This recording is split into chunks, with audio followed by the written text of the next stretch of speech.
हर हर महादेव।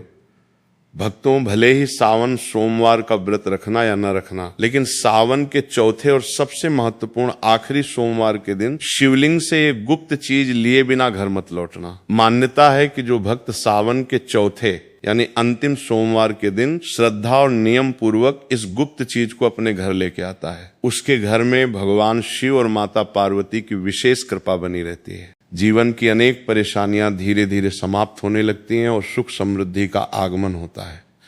अगर आप भी चाहते हैं कि सावन के इस अंतिम पड़ाव पर भगवान भोलेनाथ और मां पार्वती का विशेष आशीर्वाद आपको मिले, तो इस वीडियो को अंत तक जरूर देखें, क्योंकि आज हम आपको उस गुप्त चीज के बारे में बताएंगे जिसे सावन के चौथे आखिरी सोमवार के दिन शिवलिंग से घर लाना बेहद शुभ माना गया है। भक्तों, इस बार 30 जुलाई से सावन का पावन महीना प्रारंभ हो चुका था और अब सावन अपने अंतिम पड़ाव पर पहुंच चुका है।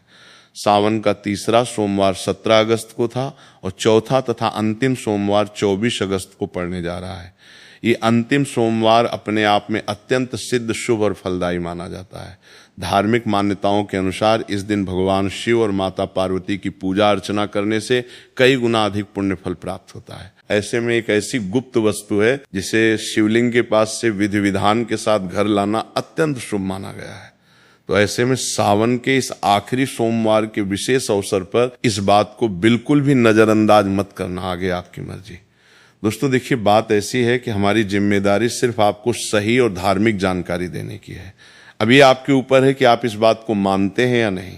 लेकिन एक बात निश्चित है, अगर आपने इस उपाय को श्रद्धा और नियम के साथ किया तो भगवान शिव की विशेष कृपा आपके घर पर सदैव बनी रहेगी। दोस्तों, पूज्य गुरु जी ने भी अपने प्रवचनों में बताया है कि सावन के आखिरी सोमवार के दिन भगवान शिव की पूजा के बाद शिवलिंग से जुड़ी इस गुप्त वस्तु का विशेष महत्व होता है। और भक्तों, इस बार सावन के अंतिम सोमवार के दिन को हल्के में लेने की भूल बिल्कुल मत करना, क्योंकि इस बार सावन का अंतिम पड़ाव अत्यंत शुभ संयोग में हो रहा है। इसीलिए विशेष रूप से शिव भक्तों को इस दिन कुछ खास नियमों का पालन करना चाहिए और उस गुप्त वस्तु को सही विधि से घर लाना चाहिए। यदि कोई भी स्त्री या पुरुष बिना जानकारी के इस महान अवसर को यूं ही गंवा देता है तो वो भगवान शिव की विशेष कृपा से वंचित रह सकता है। हमारे हिंदू धर्म में सावन के अंतिम सोमवार को भगवान शिव की पूर्ण अनुकंपा और मनोकामना पूर्ति के लिए अत्यंत महत्वपूर्ण माना गया है। यदि कोई भी भक्त इस दिन श्रद्धा और विश्वास के साथ भगवान शिव की पूजा करके शिवलिंग से इस गुप्त चीज को अपने घर लाता है तो उसके जीवन में सुख, शांति, धन, समृद्धि और सकारात्मक ऊर्जा का वास होने लगता है। खासकर शिव भक्त और सुहागिन महिलाएं इस बात का विशेष ध्यान रखें, क्योंकि ये उपाय अत्यंत शुभ और कल्याणकारी माना गया है। तो दोस्तों, आप लोग इस वीडियो को हल्के में बिल्कुल मत लेना। साथ ही जानेंगे कि शिवलिंग सेवक कौन सी गुप्त चीज घर लानी चाहिए, उसे किस विधि से लाना चाहिए और घर में कहाँ रखना चाहिए, जिससे भगवान शिव की कृपा सदैव आपके परिवार पर बनी रहे। साथ ही इस वीडियो में हम जानेंगे कि इस उपाय को करते समय कौन कौन सी गलतियां बिल्कुल नहीं करनी चाहिए, क्योंकि छोटी सी भूल भी इस उपाय का पूरा फल समाप्त कर सकती है। साथ ही भक्तों, हम आपको इस वीडियो में बताएंगे कि सावन के इस तीसरे और चौथे आखिरी सोमवार के दिन कौन से 3 विशेष कार्य जरूर करने चाहिए जिससे भगवान भोलेनाथ शीघ्र प्रसन्न होते हैं। तो भक्तों, आज का ये वीडियो बहुत ही ज्ञानवर्धक और आपके जीवन के लिए लाभदायक साबित होने वाला है, इसलिए आप अपने फायदे के लिए इस वीडियो को अंत तक जरूर देखकर जाइएगा। साथ ही इस वीडियो में हम आपको बताएंगे कि सावन के अंतिम सोमवार के दिन भगवान शिव को कौन सी चीजें अर्पित करनी चाहिए, कौन सी चीजें नहीं चढ़ानी चाहिए, और वो 3 से 4 चमत्कारी उपाय भी बताएंगे जिन्हें हर शिव भक्त को सावन के इस अंतिम सोमवार के दिन अवश्य करना चाहिए, ताकि भगवान भोलेनाथ और माता पार्वती की कृपा आप पर सदैव बनी रहे। दोस्तों, अगर आप लोग भी भगवान शिव और माता पार्वती जी के सच्चे भक्त हैं तो तुरंत इस वीडियो को लाइक कर दें और इस चैनल प्रेम वास्तु शास्त्र को सब्सक्राइब कर लें और कमेंट बॉक्स में लिख दें ओम नमः शिवाय, हर हर महादेव। दोस्तों, इस बार 30 जुलाई से सावन की शुरुआत हो चुकी है और 28 अगस्त को इसका समापन होगा। इस सावन में 4 सोमवारी व्रत पड़ रहे हैं। पहला सावन सोमवार 3 अगस्त को था, दूसरा 10 अगस्त को, तीसरा सावन सोमवार 17 अगस्त को है और चौथा एवं सबसे महत्वपूर्ण अंतिम सोमवारी व्रत 24 अगस्त को है। कहा जाता है कि सावन के इस महीने में और विशेष रूप से तीसरे व चौथे अंतिम सोमवार के दिन किसी भी व्यक्ति ने भगवान भोलेनाथ की थोड़ी सी भी पूजा साधना या क्रिया कर ली तो उस व्यक्ति के जीवन की सभी मनोकामनाएं पूर्ण हो जाती हैं। उस व्यक्ति के जीवन के हर कष्ट खत्म हो जाते हैं और उस व्यक्ति के जीवन में धन आना शुरू हो जाता है। सबसे पहले आपको भगवान भोलेनाथ के मंदिर जाना होगा। ये जितने भी उपाय आपको बताए जाएंगे ये मंदिर के उपाय होंगे। देखिए होता क्या है कि कई लोग हमसे पूछते हैं कि गुरुजी हमारे घर पर शिवलिंग है, क्या हम घर पे पूजा नहीं कर सकते हैं? तो इसका उत्तर है नहीं भक्तों, आपको मंदिर जाना पड़ेगा, क्योंकि मंदिर का जो शिवलिंग होता है और जो घर का शिवलिंग होता है इसमें बहुत ज्यादा फर्क होता है। जो मंदिर का शिवलिंग होता है दोस्तों, इसकी जो ऊर्जा और एनर्जी होती है वो आपके घर के शिवलिंग से करोड़ों गुना ज्यादा होती है। इसमें ऐसी दिव्य और सकारात्मक ऊर्जा होती है जिसके सामने अगर आप थोड़ी सी भी पूजा करते हैं तो तुरंत ही उसका फल आपको मिलता है और आपके जीवन की हर परेशानी चली जाती है। तो आपको जितने भी आज उपाय बताए जा रहे हैं आपके जीवन की परेशानी को खत्म करने के लिए और आपकी मनोकामना पूर्ति के लिए, उस उपाय के लिए तो आपको मंदिर ही जाना पड़ेगा। सावन का अंतिम सोमवार ऐसा पावन दिन है कि इस दिन अगर आप मंदिर जाके भगवान भोलेनाथ की पूजा आराधना कर रहे हैं तो मान के चलिए दोस्तों आपके जीवन में कभी कष्ट आ ही नहीं सकता। पूरे साल आपके घर पर अन्न धन का भंडार बना रहेगा। तो आपको क्या क्या ले जाना है वो कहीं पे लिख लीजिए, क्योंकि दोस्तों अगर आपने एक भी गलती कर दी तो आपकी पूजा संपन्न मानी नहीं जाएगी। दोस्तों सबसे पहली चीज जो भगवान भोलेनाथ के लिए आपको जल ले जाना है सावन सोमवार के दिन। कई लोग हमसे ये कहते हैं कि गुरुजी जल तो शिवालय में भी मिल जाता है, शिव मंदिर में मिल जाता है। तो नहीं दोस्तों, वहां का जल आप तभी चढ़ाइए जब कोई मजबूरी हो, वरना आपको अपने घर से ही जल लेके जाना होता है। आखिर घर से जल क्यों ले जाया जाता है, इसकी भी बात सुन लीजिए। घर से इसीलिए आपको जल ले जाना है ताकि आपके घर का जो जल आप ले जा रहे हैं भगवान भोलेनाथ पर चढ़ाने के लिए, उसी जल के द्वारा आप भगवान से सीधे जुड़ जाते हैं। उस जल के द्वारा आप भगवान को अपनी सभी दिक्कतें बता देते हैं और उस जल को जैसे ही भगवान भोलेनाथ पर आप चढ़ाएंगे, अपनी समस्याओं को बताते हुए वो समस्या आपकी खत्म हो जाएगी। इसीलिए घर से जल लेके जाएं। अब सबसे जरूरी चीज जो जल ले जा रहे हैं उसमें 2-4 बूंद गंगा जल जरूर डाल दीजिएगा, क्योंकि गंगा जल डाले बिना आपकी पूजा पूर्ण और संपन्न नहीं मानी जाएगी। सावन के इस अंतिम सोमवार के दिन आपको जल ले जाना है। उसमें गंगा जल डालकर दूसरा आपको 3 पत्ते वाला बिना कटा फटा बेलपत्र ले जाना है। दोस्तों बेलपत्र बहुत ही शुभ होता है। मान लीजिए अगर आपने एक तरफ 1000 कन्याओं को भोजन कराया है और दूसरी तरफ भगवान भोलेनाथ को प्रेम से एक बेलपत्र चढ़ाया है, तो ये दोनों बराबर पुण्य फल देने वाले माने जाते हैं। इसलिए बेलपत्र जरूर ले जाएं। तीसरा आपको सफेद पुष्प ले जाना है। सफेद पुष्प भगवान भोलेनाथ को अत्यंत प्रिय है। सावन महीने के इस तीसरे और आखिरी सोमवार को सफेद फूल चढ़ाएं ताकि भगवान भोलेनाथ का पूर्ण आशीर्वाद आपको मिल जाए, जिसके बाद आपके जीवन की हर परेशानी खत्म हो जाए। दोस्तों सफेद चंदन ले जाना अनिवार्य होता है सावन सोमवार के दिन। और ध्यान रखिएगा दोस्तों कि भगवान भोलेनाथ को अगर आप दूध अर्पित करने जा रहे हैं तो वो एकदम कच्चा दूध होना चाहिए, उबला या पका हुआ दूध बिल्कुल नहीं होना चाहिए। अब आपको और क्या क्या ले जाना है, देखिए अगर आप चाहते हैं कि आपकी हर मनोकामना पूरी हो तो एक छोटा डिब्बा लीजिए, उसमें काली मिर्च भर कर ले जाइए। बहुत ध्यान से सुनिए, जितनी बातें आपको बता रहे हैं, एक डिब्बे में काली मिर्च भर लें और एक लाल कपड़ा लीजिए, उसमें लौंग और कपूर रखकर मौली धागे से बांधकर एक पोटली बना लीजिए और इसे अपनी जेब में रखकर ले जाइए। सिर्फ इतनी चीजें आपको ले जानी है।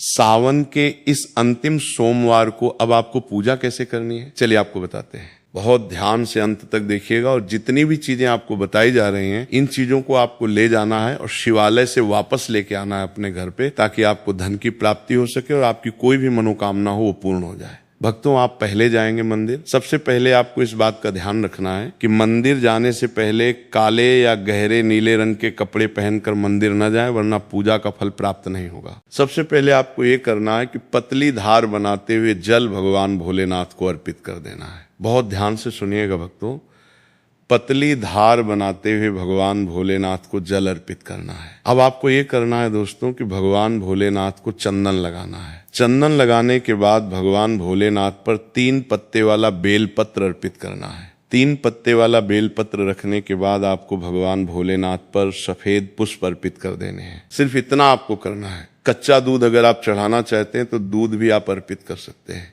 इतना करने के बाद आपको वहां पर खड़े होकर या बैठकर 108 बार, बहुत ध्यान से सुनिएगा, 108 बार आपको ओम नमः शिवाय मंत्र का जाप करना है, क्योंकि 108 की संख्या भगवान भोलेनाथ को बहुत प्रिय है। ये 3 मुख्य कार्य हैं जो आपको करने हैं। अब आपको क्या करना है, जो काली मिर्च का डिब्बा आप घर से ले गए हैं, उस काली मिर्च के डिब्बे को शिवालय की जो जलधारी से गिरता हुआ शिव जल है, जो शिवलिंग से बहकर नीचे आ रहा है, उसी शिव हरि के जल से उस डिब्बे को स्पर्श छुआना कराना है और अपनी जेब या थैले में वापस रख लेना है। ये जो लाल पोटली आप बना कर ले गए हैं लौंग और कपूर की, इसको भी शिवलिंग के नीचे बहते जल से स्पर्श कराना है और वापस रख लेना है। अब आपको क्या करना है, जिस लोटे में आप जल या दूध लेके गए थे उसमें आपको भगवान भोलेनाथ के शिवलिंग से जो जल नीचे गिर रहा है, भक्तों ध्यान रखिएगा, शिवलिंग से बहकर नीचे गिरते हुए उसी पावन जल की थोड़ी सी बूंदें या थोड़ा सा जल अपने लोटे में वापस ले लेना है। यही वो सबसे गुप्त और पवित्र चीज है जिसे आपको शिवलिंग से वापस घर लाना है। भक्तों, मान लीजिए आप ये सोच रहे होंगे कि कई लोग वहां पर जल चढ़ा रहे हैं, तो इस बात की आप चिंता न करें, क्योंकि भगवान भोलेनाथ के शिवलिंग का स्पर्श करके जो जल नीचे गिरता है वो साधारण जल नहीं रहता, वो साक्षात अमृत बन जाता है।